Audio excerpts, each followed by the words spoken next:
Արդյալ զորահանդեսի մասին, պարոն վարչապետ, այսօր հրապարակում խոսեցիք բանակի կերպափոխումից, զինտեխնիկայի մատակարարումից, դիվերսիֆիկացիայից, հայկական ռազմավարության զարգացումից, նույնիսկ միջազգային շուկա դուրս գալու առաջին քայլերից, այս ամենի ֆոնին առաջիկա 5-ից 10 տարիների ինչպիսի Հայաստան եք պատկերացնում բանակի անվտանգության և տեխնոլոգիական կարողությունների տեսանկյունից, և կարող է հայկական ռազմավարությունը դառնալ ոչ միայն պաշտպանության, այլև երկրի տնտեսության ու պետական ազդեցության շարժիչ ուղղություններից մեկը։ Շնորհակալություն։ Դա հիմա տեղի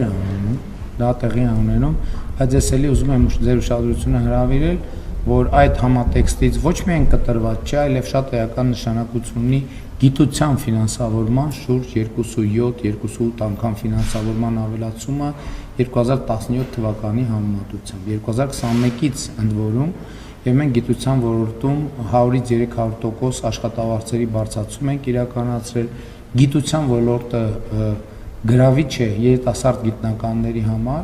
և հայկական արտադրության նմուշները, որ դուք տեսնում եք, իհարկե տեսական և պրակտիկ մակարդակում շատ էական է այդտեղ հայաստանցի գիտնականների ներդրումը, ովքեր այդ տեխնոլոգիաները մշակում են, իհարկե նաև մասնավոր ներդրողների, և մենք չենք խոսել դրա մասին, գիտեք, ես գործարանների բացումների եմ գնացել, մի քանի այցեր եմ ունեցել գործարաններ, բայց մենք մեր ռազմավարությունաբերական այդ այցերից ոչ մեկը չի լուսաբանվել, որովհետև մեր խնդիրը եղել է ստեղծել պայմաններ, որպեսզի համակարգը կայանա, համակարգը կայանում է, և այսօր ամենամեծ ուրախությունն է, ինչի մասին մենք չենք կարող բաց խոսել, զարգացած երկրները պայմանագիր են կնքում, ընդ որում բազմամիլիոն դոլարի պայմանագրեր են կնքում արդեն իսկ մեր ռազմավարությունաբերական համալիրի հետ։ Մենք գիտական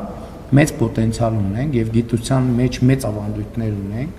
և ամենակարևոր սա է, որովհետև այնուամենայնիվ արտադրությունը էլի շատ կարևոր և բարդ գործ է, բայց եթե բովանդակային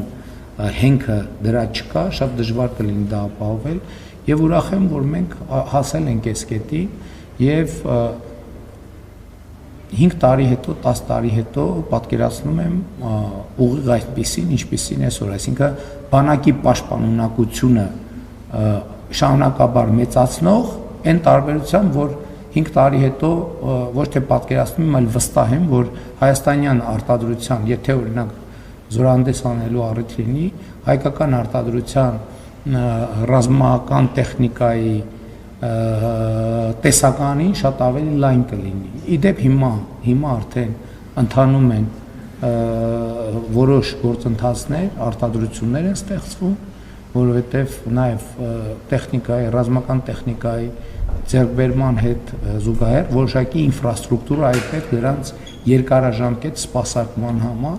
էլ չեմ ասում որոշ նմուշներ մենք, որոնք այսօր արդեն մշակված են, մենք այսօր ուղղակի չենք ցուցադրել, այդ թվում են պատճառով, որ այնուամենայնիվ զորահանդեսը պետք է ինչ-որ տրամաբանական ժամանակում սահմանափակվի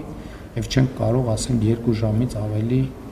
մարդկանց հրապարակում արևի տակ պահել։